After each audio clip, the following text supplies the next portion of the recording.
Hello welcome, میں ہوں doctor امجد مرزا اور آپ دیکھ رہے ہیں میرا شو۔ ناظرین، آج کسی بھی وقت 1 بجے کے قریب امریکن ٹائم واشنگٹن میں ڈونلڈ ٹرمپ اور عاصم منیر جو ہے یہ بیٹھ کے کھانا کھائیں گے۔ یعنی کہ ڈونلڈ ٹرمپ نے عاصم منیر کو لنچ پہ بلایا ہے۔ تو مجھے وہ گانا یاد آ رہا ہے کہ ممی نے میری تمہیں چائے پہ بلایا ہے، شاید میری شادی کا خیال آیا ہے والی بات۔ تو کوئی بھی لنچ جیسا کہ آپ نے دیکھا ہے اس پہ وہ فری نہیں ہوتا اور اس کی ایک قیمت ہوتی ہے۔ تو ایک پاکستانی فوجی ہیں، ریٹائرڈ بڑے سینئر اینالسٹ ہیں، انہوں نے جو تجزیہ کیا ہے اس لنچ کا وہ میں آپ کے سامنے پیش کرتا ہوں، اور میں کافی حد تک ان کے ساتھ ایگری بھی کرتا ہوں، اسی لیے ان کا تجزیہ جو ہے وہ آپ کے لیے پیش کر رہا ہوں۔ وہ کہہ رہے ہیں کہ پہلی تو انہوں نے بڑی اچھی بات کی، انہوں نے کہا جی یہ جو جنرل عاصم منیر ہے یہ ڈیفیکٹو لیڈر ہے پاکستان کا، یعنی اصل میں یہ لیڈر ہے، باقی تو سارے جو ہے وہ مطلب ہے کہ آپ کو پتہ ہی ہے کرائے کے لوگ ہیں۔ بلکہ تو سب سے پہلے تو ایران پہ جو حملہ ہونا ہے جس میں امریکہ کو شامل کیا جا رہا ہے اب اسرائیل کے ساتھ ساتھ، اس حملے کے لیے پاکستان کی ایئر بیسز کی ضرورت ہے، اور ان ایئر بیسز کے ساتھ انٹیلیجنس شیئرنگ کی ضرورت ہے کہ وہ ایران کی جاسوسی جو ہے وہ کریں اور اس کو امریکہ کے ساتھ شیئر کریں۔ اب جہاں تک ایئر بیسز کا تعلق ہے، اس میں خیال یہ کیا جا رہا ہے کہ شاید یہ ایران کے خلاف جو ایئر بیس استعمال کیا جائے گا وہ جیکو آباد کا ایئر بیس ہوگا۔ وجہ اس کی سمپل ہے، وہ یہ ہے کہ اسرائیل اور سعودی عربیہ کا جو پریشر ہے ایران کو کنٹین کرنے کا، کیونکہ آپ جانتے ہیں اسرائیل اور سعودی عربیہ کے درمیان جو ہے وہ ڈپلومیٹک روابط شروع ہونے جاتے ہیں، سفارتی تعلقات۔ ستمبر 2023 میں یہ طے پا گیا تھا، اور بس چند دنوں کی بات تھی کہ پھر اکتوبر 7 2023 میں حملہ کر دیا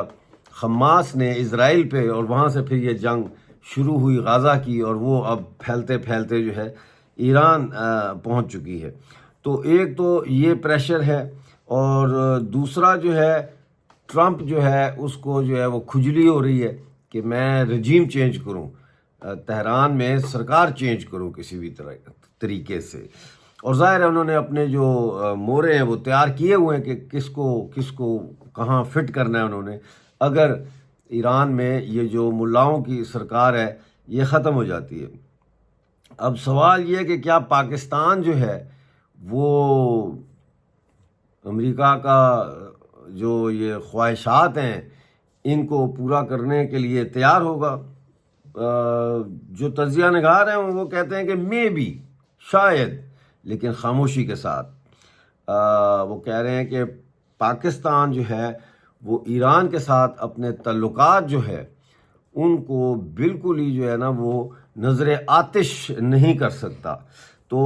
ہو سکتا ہے پاکستان کمپلائی کرے لیکن خاموشی سے۔ میرا یہ ماننا ہے کہ پاکستان 100% کمپلائی کرے گا، کیونکہ پاکستان کی فوج جو ہے یہ ہمیشہ ڈبل گیم کھیلتی رہی ہے، جرنیل جو ہے ان کے، اور یہ ادھر سے تہران کو بھی خنجر ماریں گھونپیں گے، ادھر ایران اپنا امریکہ سے بھی ڈالر لیں گے۔ دوسری جو وجہ ہے اس لنچ کی جو نظر آتی ہے وہ ہے سی پیک، کہ چائنا کو بند کرنا ہے یہ جو بلوچستان گلگت بلتستان سے ہوتے ہوئے گوادر تک، اور اس کے لیے جو ہے وہ امریکہ اپنی پراکسیز کے ذریعے جو ہے وہ اس سی پیک کو سیبوٹاج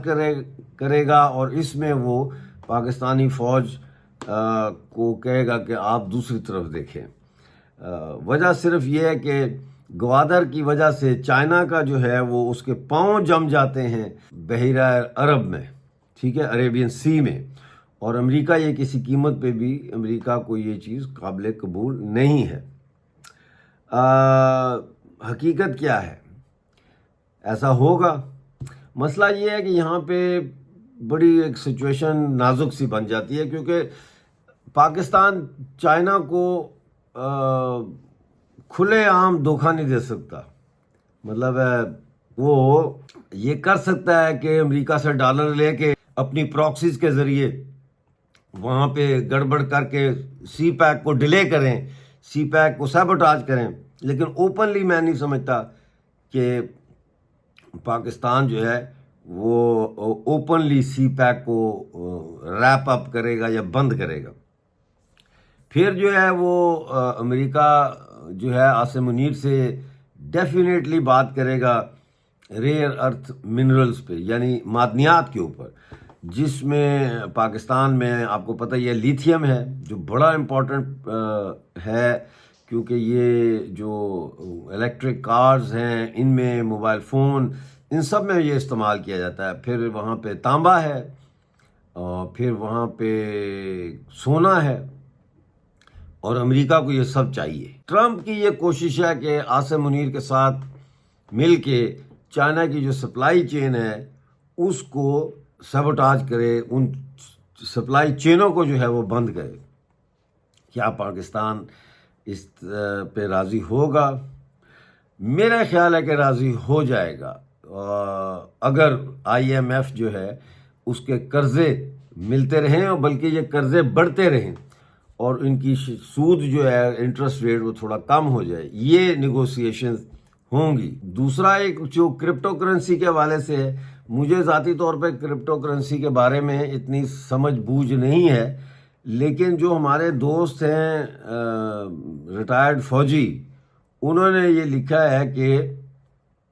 یہ ایک بلاک چین ڈیل جو ہے ٹرمپ پش کرنے کی کوشش کر رہا ہے، لیکن پاکستان آرمی جو ہے وہ اس بات سے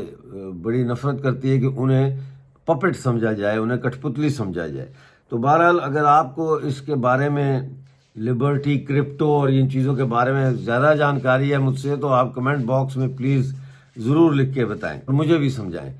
اچھا، عمران خان کے بارے میں بھی بات ہوگی، کیونکہ عمران خان کے حوالے سے امریکہ پہ دباؤ ہے کہ امریکہ جو ہے وہ اپنا کردار ادا کرے، اور آپ جانتے ہیں کہ اس دفعہ جب عاصم منیر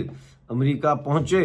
تو وہاں ان کا جو ہوٹل ہے فور سیزنز ہوٹل، اس کے باہر پی ٹی آئی کے لوگوں نے بڑے سخت مظاہرے کیے اور اس کے اوپر ماس مرڈر اور شیم آن یو کے نعرے لگائے، جو ظاہر ہے کہ وہاں انٹیلیجنس ایجنسیاں بھی ہوتی ہیں، میڈیا بھی ہوتا ہے، وہ سب نے وہ دیکھا ہے، تو اس کو بھی پھر ڈسکس کیا جائے گا۔ خواہش یہ ہے کہ کوئی کمپرومائز کسی قسم کا ہو جائے، تاکہ جو امریکہ کے ناقدین ہیں، جو امریکہ پہ تنقید کرتے ہیں کہ جی امریکہ کچھ نہیں کر رہا عمران خان کے لیے، ان کا منہ بند کیا جائے، اور ہو سکتا ہے کہ عمران خان کو جو ہے وہ گھر میں نظر بند کر دیا جائے، ہاؤس اریسٹ کر دیا جائے، لیکن یہ سب ایک قسم کا دکھاوا ہوگا۔ حقیقی طور پر عمران خان کو آزادی نہیں ہوگی پالیٹکس کی، یا آگے پیچھے کہیں آنے جانے کی، یا لوگوں سے ملنے کی۔ تو ہمارے جو فوجی صاحب ہیں وہ کہہ رہے ہیں کہ باٹم لائن کیا ہے؟ باٹم لائن یہ ہے کہ پاکستان کی گیم یہ ہے کہ امریکہ سے ڈالر لیے جائیں، لیکن چائنا کو بھی جو ہے چھاتی کے ساتھ لگا کے رکھا جائے۔ اور ٹرمپ کی کیا گیم ہے؟ تو ہمارے فوجی بھائی کہتے ہیں کہ ٹرمپ کی گیم یہ ہے کہ جو بھی اس کو مل سکتا ہے، جو بھی وہ لے سکتا ہے اس ڈیل سے عاصم منیر کے، وہ لے، اور پھر وہ کلیم کرے کہ میں نے بہت بڑی فتح حاصل کی ہے، میں نے بہت بڑی کامیابی حاصل کی ہے۔ یہ ہے کھانے کا مقصد، اور اسی لیے اس کو کہتے ہیں کہ نو فری لنچ۔ بہرحال ہم کہیں گے کہ بون ایپیٹیٹ، انجوائے کریں اپنا کھانا، لیکن یہ بھول جائیں کہ اس ملاقات کے نتیجے میں پاکستان کے عوام کو کوئی ریلیف ملے گا، بلوچستان کے عوام کو کوئی ریلیف ملے گا، یا خیبر پختونخوا میں جو پشتون جینوسائیڈ جاری ہے بلوچ جینوسائیڈ کی طرح وہ تھم جائے گا، یا سندھ کے پانیوں کا کوئی مسئلہ حل ہو جائے گا، یا پاکستانی قبضے والا جموں کشمیر اور مقبوضہ گلگت بلتستان جو ہے وہ آزاد ہو جائیں گے۔ یہ کچھ نہیں ہونے والا، یہ بزنس لنچ ہے، اور یہاں بزنس ڈیل ہونے جا رہی ہے۔ آج کا شو دیکھنے کا بہت شکریہ، ملتے ہیں اگلے پروگرام میں، اس وقت تک کے لیے اپنا بہت سارا خیال رکھیے۔